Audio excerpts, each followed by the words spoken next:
Bonjour et bienvenue dans cette nouvelle vidéo. Aujourd'hui on va parler de shoujo et pas que, on va parler de nos héroïnes favorites. Donc on se retrouve dans un mi-focus personnage mais aussi présentation d'œuvre et surtout on va casser quelques stéréotypes.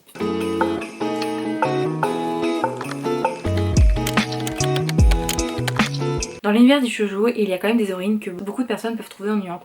Elles sont timides, elles sont maladroites, elles affirment peut-être un peu moins leur caractère que dans certaines autres œuvres. Mais ce que je vais chercher à mettre en lumière, c'est que d'apparence assez simple, ces personnages en fait ont une profondeur plus intéressante, une force qui n'est peut-être pas physique ou qui n'est pas vibrante, mais qui au final est tout autant impressionnante et tout simplement touchante. Aujourd'hui je vais vous parler de 3 héroïnes qui vont incarner un petit peu cette idée. Ça va être des héroïnes où dernièrement quand je suis allée sur les réseaux, j'ai vu des critiques à leur rencontre, des critiques constructives, des critiques que je trouvais un peu moins constructives. Le but aujourd'hui c'est de vous parler de ces héroïnes, de vous parler aussi de leurs œuvres et pourquoi moi je les aime et qu'est-ce qui est intéressant dans ces œuvres. Donc si c'est le genre de contenu qui vous plaît, je vous laisse poursuivre cette vidéo. En fait dernièrement il y a eu des héroïnes, des shoujo girls qui sont revenues un petit peu sur le devant de la scène parce qu'il y a eu des animes, parce que leurs mangas ont un peu touché des larges publics et on va commencer avec Uka de Lemon Soda. Avant de vous parler du personnage en lui-même, je vais vous présenter l'œuvre. Lemon Soda est une histoire donc school life, donc qui se passe à l'école de lycéens où en fait Uka elle se faisait harceler au collège et franchement elle était pas très bien etc. Un jour dans la rue elle se fait harceler, ses affaires tombent, elle fait des brochures pour un prochain lycée etc. Donc elle pleure, enfin vraiment elle est pas bien, elle est vraiment pas bien et en fait c'était 2 lycées qui rentraient un peu en compétition, un petit peu d'élite etc. et un autre plus simple et plus jovial etc. Au moment de faire tomber ses feuilles, elle va être aidée par Miura. Miura qui arrive avec sa force de caractère, sa franchise, et elle va vite comprendre qu'il va aller dans ce lycée un petit peu plus joyeux, etc. Et elle va décider de changer profondément et du coup de rentrer dans ce lycée, essayer de se faire des amis et d'être un peu plus directe, etc. et de se rapprocher de Miura. Uka, je trouve qu'elle a vraiment une énergie extrêmement douce et on le ressent dans la lecture. C'est vraiment un personnage qui est ultra attachant et ultra mignon. Je vais le dire pour presque tous les personnages de toute façon. C'est un personnage qui est extrêmement gentil, peut-être un peu trop parfois, qui est un peu solitaire mais qui est dotée d'une très grande douceur. Dans tous ses actes en fait elle transpire la douceur et c'est mis en valeur avec le manga et même avec l'animé je trouve, avec l'animation etc. Il y a vraiment quelque chose de doux qui s'en dégage. Au début on va se retrouver avec un personnage qui a du mal à sourire aux autres, qui a du mal à aller vers les autres, qui essaye de faire des efforts mais vraiment ça lui coûte, elle sort vraiment de sa zone de confort. C'est vrai que c'est un personnage qui est quand même plutôt en retrait, du coup je pense que c'est un personnage qui ennuie certaines personnes et même les personnes dans le manga eux-mêmes sont un peu ennuyées par sa présence, du moins au début, et heureusement, sinon ce serait un peu triste. Mais ce que je trouve intéressant avec Yuka, c'est que c'est un personnage qui au début a tous les codes du personnage assez fragiles, mais elle va un peu transcender tout ça, elle va petit à petit, suite à ses rencontres, suite à ses expériences, un petit peu ouvrir sa petite coquille envers les autres et en fait ça va provoquer une réaction chez l'autre qui est ultra attendrissante. Je trouve ce qui est intéressant avec Uka, c'est qu'elle a une force mentale assez présente, mais qui va se forger au petit à petit. C'est pas un personnage qui arrive, qui est extrêmement fort directement.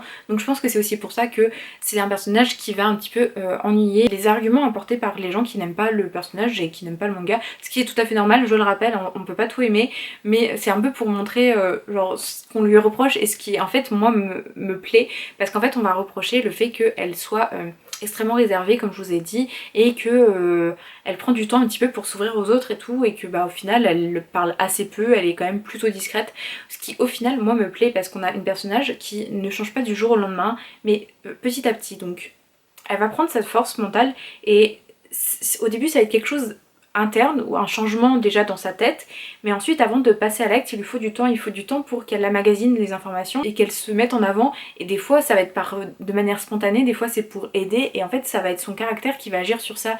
Pourquoi elle va vouloir aider à ce moment-là? Souvent c'est par un excès de gentillesse, souvent c'est parce qu'elle apprécie la personne. Elle va prendre sur elle et elle va vers l'autre. Elle va faire face à ses peurs et à ses complexes et elle va aller de l'avant. C'est un personnage qui a aussi peur de décevoir et du coup il va y avoir tout ça qui se mélange et on le sent dans la lecture, on le sent par le personnage et c'est ça que je trouve ultra intéressante avec elle. Personnellement c'est un personnage, je crois que je vous en ai déjà parlé dans mes premières impressions sur le manga. Maintenant il y a quand même plusieurs tomes de sortie et c'est pour ça que je veux le remettre un peu sur le devant de la scène.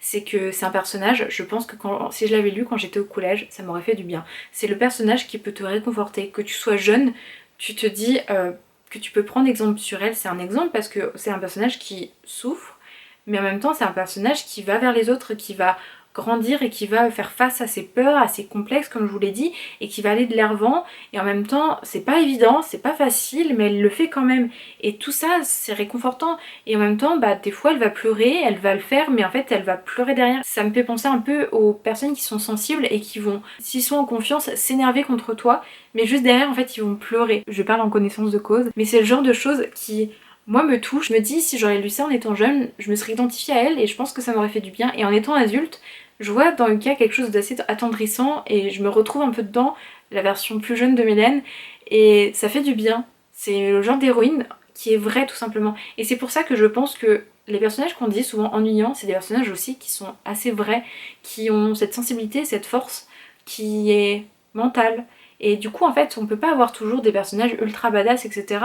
Moi je la trouve badass au cas, mais je comprends que vous ne la trouverez pas badass. Ça va dépendre de la sensibilité de chacun, mais je voulais faire une aparté sur certains personnages, notamment Uka. J'ai envie de vous parler de cette œuvre déjà tout simplement, et j'ai envie de vous parler de l'héroïne qui moi me plaît, et je trouve que c'est le bon moyen de vous en parler. Ensuite je vais vous parler de Sawako, de Kimi ni Todoke. Alors là je n'ai pas les mangas, à mon grand désarroi, mais par contre j'ai regardé l'animé. Je vous en reparlerai bientôt parce que du coup j'ai fini tout l'animé, et c'est un personnage qui, quand l'animé a été remis sur le devant de la scène, il y a eu deux écoles, comme pour Uka et comme pour la prochaine que je vais vous présenter.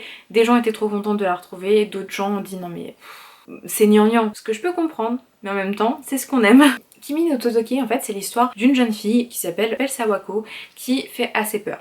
Voilà, elle fait assez peur, les gens la prennent pour un fantôme, en plus elle est assez timide et assez froide au premier abord, et du coup les gens n'osent pas trop l'approcher et même ont peur d'elle, disent qu'elle est maléfique, voire qu'elle peut leur mettre des malédictions, etc. Elle aimerait se rapprocher des autres, mais en même temps elle est assez ok avec cette idée là parce qu'elle se dit bon de toute façon je fais peur aux gens, on continue sur cette lancée. Elle est assez résignée mais en même temps elle a sa volonté de vouloir se rapprocher des autres, donc ça je trouve ça très intéressant. Mais son apparence froide et distance en fait ça cache juste une fille extrêmement gentille, et dans tous ses actes en fait vont être pris comme des malentendus.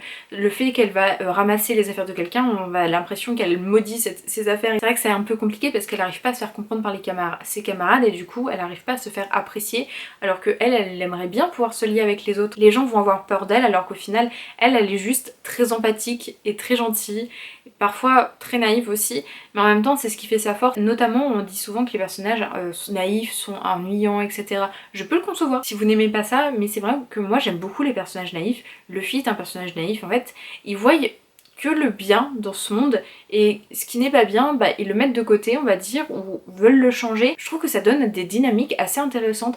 Après ce n'est que mon avis, mais moi le personnage naïf c'est un personnage qui peut évoluer et qui peut faire évoluer les autres par sa simplicité, donc c'est vrai que j'aime beaucoup ça. Moi je trouve que ce genre de personnages c'est des personnages qui arrivent à voir la beauté dans ce monde, et juste je trouve ça assez intéressant et assez cool déjà. Et en fait c'est des lectures qui sont peut-être pas des lectures fortes etc, mais c'est des lectures qui te donnent le cœur battant quand il y a des rapprochements entre les personnages, et c'est des lectures en fait qui te posent, qui te permettent d'être dans une bonne bulle et dans une bonne vibe. Bon des fois j'aime bien les œuvres fortes, hein. Une de mes œuvres favorites dernièrement c'était The Bugle Call, mais des lectures qui te bercent, c'est aussi très appréciable. Moi je trouve que la force de Sawako, ça va être du coup déjà de trouver le monde assez beau même quand il se passe des choses assez tristes et que on n'est pas très sympa, mais c'est un personnage qui persévère beaucoup dans ses relations. Elle est aussi fidèle à elle-même. Je trouve assez intéressant que c'est un personnage où ça lui arrivait qu'on lui fasse des choses pas forcément très bien. Déjà elle a beaucoup une résilience et un pardon assez facile. Je trouve que c'est une grande force. Moi je suis désolée mais c'est pas évident de pardonner des gens, c'est pas évident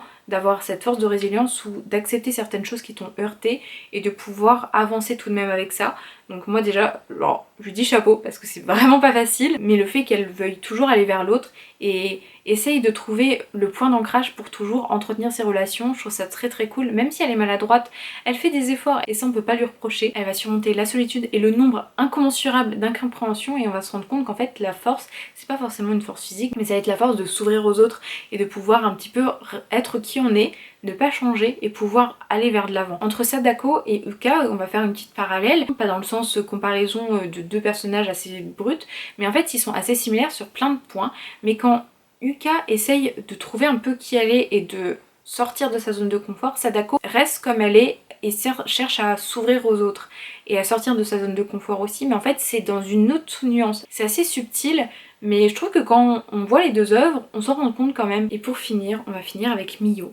de My Happy Marriage. C'est un manga qui a fait grand bruit par le manga et aussi par l'anime, ce qui fait que ça l'a mis un peu sur le devant de la scène. Et comme pour les autres, Mio, inintéressante, elle bouge pas, elle ose pas faire les choses, c'est un personnage qui est renfermé, tout ça. Je le comprends, mais comprenez-la aussi. Dans My Happy Marriage, on va suivre Mio. Mio est une jeune fille noble qui descend d'une grande lignée de personnes qui peuvent posséder des pouvoirs et de nobles, etc. Sauf qu'elle ne possède aucun pouvoir, donc elle est traitée littéralement comme une servante, alors que toute sa famille est assez bien traitée. Elle vit sa petite vie, etc. Et elle a un ami d'enfance. Cet ami d'enfance va être fiancé à sa sœur.